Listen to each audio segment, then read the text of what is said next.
It's my feel-good breakfast show. Yeah, welcome back to it. It is your feel-good breakfast show. It's Expresso. We're live here on S3 on a Tuesday morning, Health Tuesday, focusing on some good health conversation. Now, the COVID-19 pandemic for the past 2 years, right, has led to the expansion of corporate wellness. We're seeing it really take the lead in so many instances. It has been exposed that in most instances as well, in most spaces in corporate, the corporate wellness plans in those workspaces causing an urgent shift. We're seeing so much of that. Now, we're joined this morning by a panel of experts today. Executive coach and owner of Coaching Cape Town, Rudolf van der Schuur, corporate well-being specialist and CEO of Breathe, Lana, joins us this morning, as well as employee wellness officer and registered counselor, Brittany Hotzenberg, wellness expert and fitness instructor, Anissa Essop, also is going to be taking us through the important topic of corporate wellness. All very, very important discussions and conversations to have. And don't forget to join us on the discussion by sending in your WhatsApps to us. And that number is 0634088863. Good morning. What a panel. This is a blessing. We're lucky.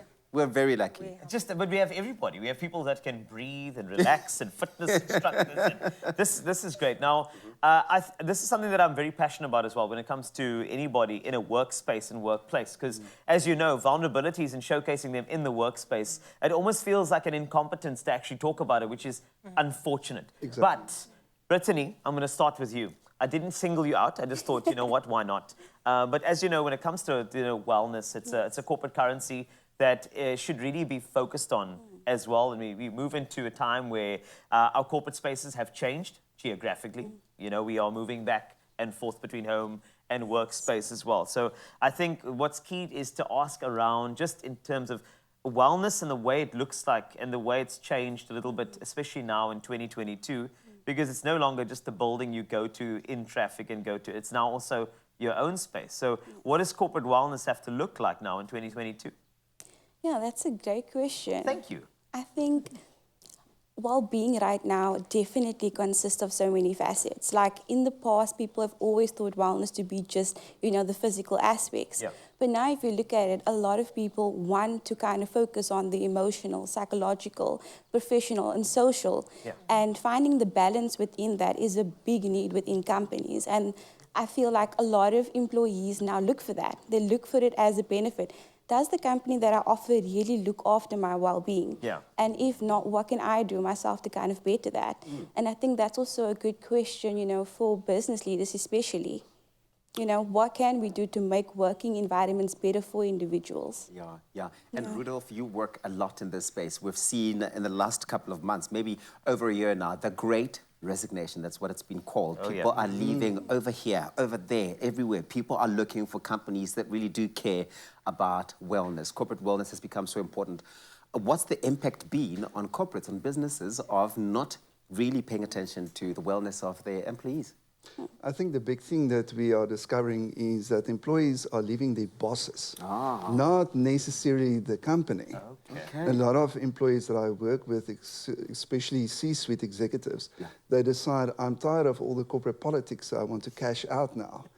And so in South Africa, it's a little bit different than overseas because it's much more the gig economy that's driving that. Meaning I leave my boss, start my own thing, and then I resell my services back to the business. To the business.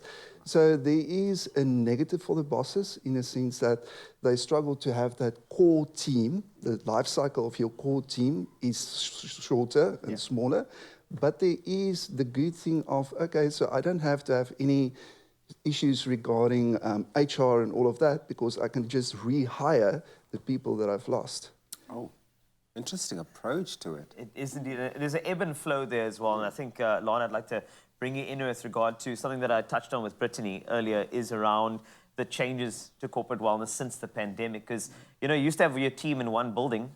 And now, as mentioned by Rudolf, things have changed. People are moving around a bit. So in your opinion, how has corporate wellness changed since the COVID-19 pandemic?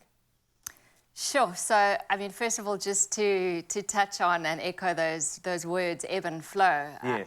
I love those words so much. And I think it so much talks to the rhythm that is so lacking in the way that we work. You know, we're so kind of always on, going in this almost relentless state of breathlessness. Yeah. So I think those words are so important, and I think that also leads into part of the changes that we're seeing since or through the last 2 years or so. I think in the beginning, when people started working remotely, HR teams and business leaders were kind of scrambling. So it's been a bit of a phased approach. In the beginning, it was quite reactive, like what can we do? Is it going to be an online exercise class? Are we going to set people up so that they can work comfortably? And then more and more, as we started to progress through this, we started to hear more about what does well-being actually look like. Yeah. So is it just, the old traditional approach of taking someone's blood pressure and checking their cholesterol? Yeah. Well, obviously, when we were all working from home, that became more difficult, the traditional wellness day, which is, for me, quite a blessing in disguise, because for so long, I've been quite passionate and almost on a mission to really disrupt the traditional way of looking at well-being, which is traditionally always just looked at the physical, the stuff that sits above the surface. Yeah. And I think what COVID has shown is that human beings are more than just one aspect. And I think it's been really, really a blessing in disguise, because COVID has exposed so much of what was broken before. And I think for the first time, business leaders as well are looking at what does well-being actually mean at every single level, and what does it take to become an employer of choice, right? Because as we were speaking about the Great Resignation, with people jumping ship, not only employees, but executives as well, now ready to make the jump because burnout and stress are so high. We're really needing to look at what does it actually take to create a great place to work. And that's it. Anissa, that brings me to my question to you. What does it take? We need a plan. Seemingly, things need to be reconstructed. So when it comes to reconstructing and reimagining what these wellness plans look like, what are the key focus areas that corporates and people are going to be really wanting to see and to have to implement? Like how everybody highlighted the fact that there's been so much of change. Do you remember there was a stage when everybody was working at offices, and then they were all wishing, I wish I had more holiday, I wish I could work from home, and boom, COVID hit. Then we all started working from home, and then you got relaxed, working in pajamas and everything, So you got out of that routine of going in the traffic and getting relaxed, eating out of line, getting into a new routine. That now we're back into the offices, we're back into traffic, and we've somehow carried that same procrastination, relaxing way of mindset, and that's where the stress comes in, where you're bringing in all this weight and, the eating incorrectly, that there's stress coming in, wondering now how you're going to get back into work, taking the children to school, and, it's just very difficult. And this is where we bring in the structure of team building, bringing in the team building into the corporate sector, whether it be team building online or coming to the corporate companies, and just having some time just to make sure that we're doing some fitness, some stretching, because also now it's back to sitting behind the desk, blood circulation, stress, strain, all those things, Yes. It's honestly... I love this.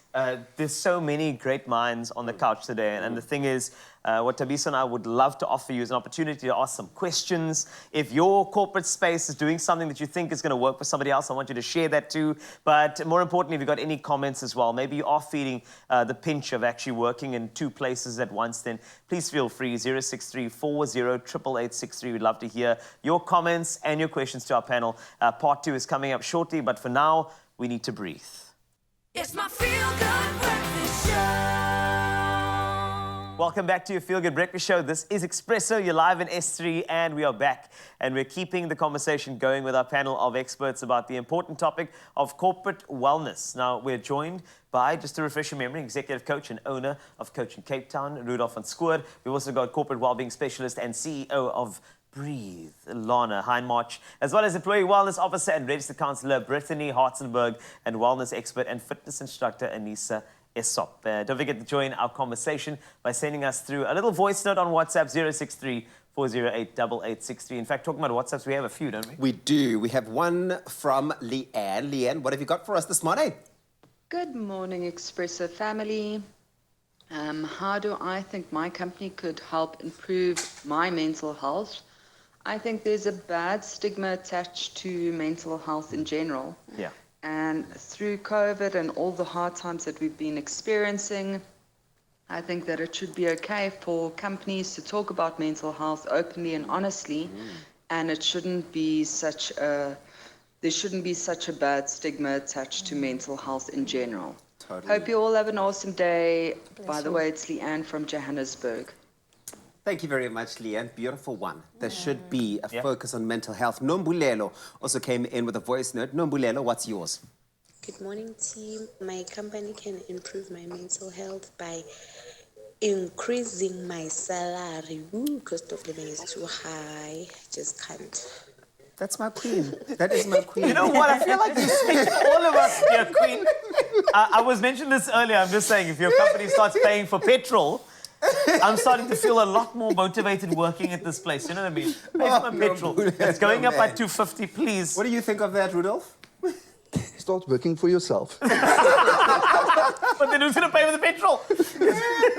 I love it. Oh, my word. Okay, so clearly, I think, wellness and mental well-being in the workplace means different things to different people, but surely there is a starting point and a holistic approach. What is that holistic sort of core anchoring that businesses should really lead with? Where should it be rooted in, Rudolph?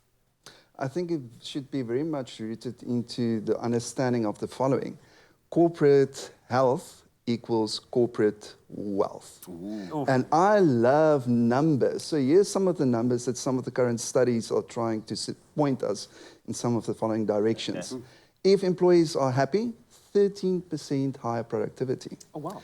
If employees have a life plan with a life mission that's aligned with the organizational mission, 30% productivity increase. If they can have deep reciprocal relationships with their teams, with their managers, 43% productivity. And if employees start feeling that they belong, 56% productivity. Why not?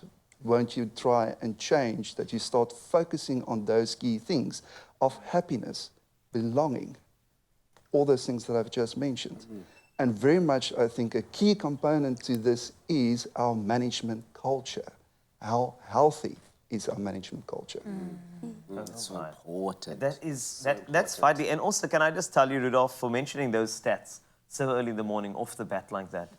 I mean, I would have gone confused. I would say 47, 31. I would have made it up. Then again, you may have made it up. Who knows? Well, we'll find out enough.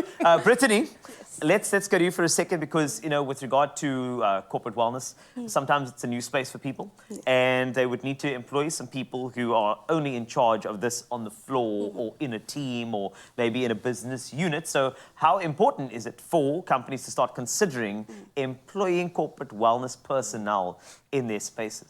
Oh, that's a good question. And I think it's also a very new aspect that's just branching in right now. I mean, we've seen people employ wellness managers, social workers, psychologists, registered counselors to kind of facilitate that particular role. And I think it is quite important because, I mean, you wouldn't hire a chef to do your banking things, right? You wouldn't hire someone else, you wouldn't hire a manager to walk your dog, right? So it requires a very specific role, someone who knows what they are talking about in terms of psychology. And I think that it is quite important to focus on wellness in particular and the various assets of wellness and facilitating that role. Someone who can really look at the needs of the company and the staff and figure out what is the best route of action for this particular company. What are their needs? Do they have social needs? Do they have psychological, emotional, physical needs? And I think to look at all those different aspects, it definitely requires someone to pay attention to it, to be detail orientated, to plan and facilitate, because it takes a lot of time management that goes into it as well. So it's definitely important for someone to solely focus on that particular role so that they can get the best results for the staff at the end of the day. You know, the things that we speak about on this panel, in the studio right now, these are important things, but they also somewhat can be seen as very romantic things. It's such an idyllic world, just like, oh, everybody cares about the employees, everybody wants to have the plans. But the reality is, I mean, lots of companies and lots of businesses of all sizes will not go and do this, will have no interest, have no know-how, just it isn't in their culture. They just don't know how to care for people in that way. In the absence of that care, in the absence of that corporate wellness, what can employees do for themselves to make sure that they're still well? Because you're not going to say, well, I'm not taking on employment because, you know, they just have no employment wellness. So that's for you, Anissa. Yeah. What do you think? Oh, okay. One thing I want to really say is your health is your wealth. Yes. Right. When you are exposed to your colleagues or when you're at work, when somebody comes all stressed up and all in a mood, you actually don't know what they're coming from. And you don't know if they are suffering with bloatedness, where they're coming from abuse, because, I mean, remember we spoke about being at home, working from home, and then sometimes you find a partner that has been unemployed, or you find a partner that is stressed and frustrated, being cooped up in the place, and then there's abuse. Like I said, unhealthy eating, and when you come back to work, you find, okay, you've got an unhappy, we're speaking about happy environment. This is one I highlight, is that, you know, it's important to have a good environment where you're working. So this is where I offer my services to the companies, where I bring the fitness to you. If it's not even in Cape Town, I offer it online and things like that, where I know, because I work personally with some clients that are in the corporate field, and they say, Anissa, I just don't have the time to go to the gym. I don't have the finances to go to the gym. That's why they reach out to me. And, you know, and there are some people that have gym memberships, they just go in and I watch it consistently. Not that I'm judging. They come and just swipe and walk away. Why? They're maybe not even having time, because, I mean, look at this hour, you'll never get it again. Time is just going, you understand? So what are you doing about you? Like I said, your health is your wealth. And it's important to take care of yourself. And again, I'll say team building. It's important to, you know, at least when you come, leaving whatever environment you're coming from, at least, you know, you're looking forward to something. Okay, we need to stretch, like we said, we need to stretch. Blood circulation, I'm so particular in colon cleansing, you know, bloatedness, because that makes you uncomfortable, it makes you unhappy. And having weight works on your self-esteem like you will not understand, and I'm sure I'm talking to somebody out there. I'm talking from experience, coming from 128 kgs. I know what it feels like being big, coming from abuse, coming from, you know, lack. The list is endless, you know, and some people just don't even know where to start. Maybe you just need somebody to, like, hey, I just need help. And that's where I come to into your environment, like, hey, let's do this team building together. Let's rock it. And I mean, happiness, when you're happy and you feel like, okay, I did something to myself, for myself, because nobody's going to do it for you but you. And that's the bottom line, Anissa. Thank you so, so much for that. That really helps, is that doing it for yourself. It starts with recognizing what you need. Maybe you need to stretch. The company won't provide that, but you might be able to stretch for yourselves. In fact, while we take this little short break, and head to the kitchen, maybe stretch while Graham takes you through a recipe. It's my Feel Good Breakfast Show. Welcome back. Welcome back to your Feel Good Breakfast Show. It's Expresso. We're back discussing employee well-being in the corporate world. And we're joined by our panel of experts. They are fantastic. Such an incredible conversation we've had with them. Executive coach and owner of Coaching Cape Town, Rudolf van der Schuur, corporate well-being specialist and CEO of Breathe. It's Lana in March, as well as employee and wellness officer, registered counselor. It's Brittany Hartenberg, wellness expert and fitness instructor, Anissa Essop, also in the mix. Don't forget to weigh in, join in on this conversation and the discussion by sending in your WhatsApp voice notes to us on 063-408-8863. So good to have you guys still here. Thank you. Yes, we've done 2 parts. We've got a third. It's like a trilogy of good conversation and corporate wellness. But let's start straight in with you, Lana. I think it's important to note, and this is always good, a part of recognizing how we can improve is recognizing some of the faults. So in your experience, What are some of the companies that are doing things wrong in the wellness space? Obviously, not an indictment against them, but just to kind of see where the shortfalls are for anybody else trying to implement a corporate wellness program. In your opinion, where have the faults happened? So I'm not going to name and shame. No, please don't. I've seen lots of mistakes though, so that's quite an easy one to answer. And the mistakes have been, I think, still in good faith, you know. Yes. But I think because the new way of approaching well-being is still emerging, people are still trying to figure things out, right? So I'd say the two biggest mistakes that I've seen is firstly, seeing wellness as an on-the-side kind of ad hoc thing. So we were talking about that a little bit in the break. Yes. So, you know, I talk about, you know, the Wellness Wednesdays or the fruit in the canteen and the yoga on the lawn type of wellness, which looks great for Instagram. And hey, you know, maybe it's a good gesture and people might appreciate it, but does it actually shift the needle? So does it actually move a company towards creating a culture of well-being? So my company, Breathe, that's very much what we're focused on. It's really about how do we as an organization bring well-being into every single aspect of the employee experience from the time that they are onboarded, so that we can actually create a place to work that really enables people to be the best version of themselves. And then we create thriving workplaces in that way. So that's the first big thing, wellness on the side, instead of actually seeing wellness as a business strategy. So that's really the big thing. And the goal and the most effective way I've seen wellness become part of business strategy is when it's driven by leadership. So employees will only do what they see, right? And leaders have a disproportionate impact on the way people show up. So in terms of creating those cultures of well-being, it's really, really important for leaders to be connecting and collaborating and asking questions like, what is it that gets in the way of our people's well-being? Actually, what are the root causes, right? So we can offer a meditation class or we can offer a stress workshop, but are we actually looking at the root causes that actually prevent people from taking care of themselves? So if people are completely overwhelmed with work, if they're working 24/7, if there's no social connection, if they've got a really difficult manager, it's going to be really difficult for them to look after themselves, you know? So, yeah. One of my former bosses used to have the triple P sort of approach of people, product, profits, and in that order, never to be dismantled in any way. And it's recognizing that if the people are looked after first, then everything flows really nicely. And each one of those P's can take not presence, but can be just as important and well sort of attended to. Jocelyn is on WhatsApp and has something to say to us. Jocelyn. A very good morning to my Expresso family and to the panel. I worked as a psychiatric nurse for the past 20 years. I retired now. But you know what? It really affected me.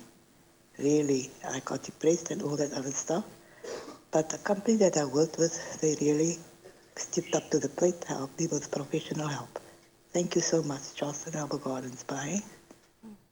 Thank you, Jocelyn. I appreciated that. I mean, that's part of this conversation, is that vulnerability. Sometimes you're in a space, and if your corporate wellness program is not coming through to the fore and actually assisting you and recognizing you need help, then I think that's a massive shortfall. So I'm glad that they've assisted you, Jocelyn. I know you're retired now, but it's great that you can share and also weigh in, which is important. We also got one more from Alshay. Alshay, what have you got to say to us?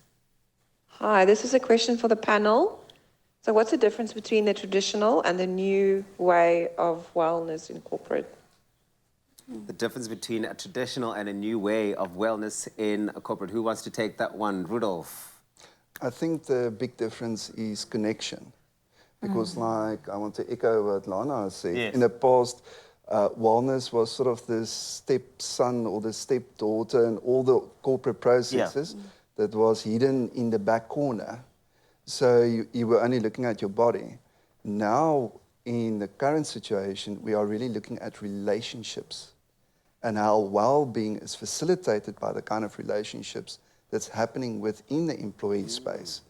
So connection is crucial. And then also the shift in language that we are using. We spoke about wellness in the past.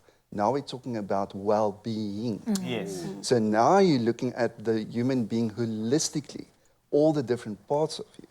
And that changes the ball game totally. And that is power right there. In fact, Brittany, straight on after that, you mentioned something so important, accessibility of a corporate well-being program. It's vital because sometimes it's a poster on a wall. Don't forget Wednesday, yoga on the lawn. How do we go about making it more accessible to employees, and how important is that? That's a good question. And particular in my field of work, like you can't just tell the employees, okay, here's a poster. Today we're going to have, like you're saying, it's yoga. Yeah. Please come. You won't have any attendance. And that's where it comes to properly informing them, educating them about the particular event, making sure that they know exactly what this event is about and what's required of them.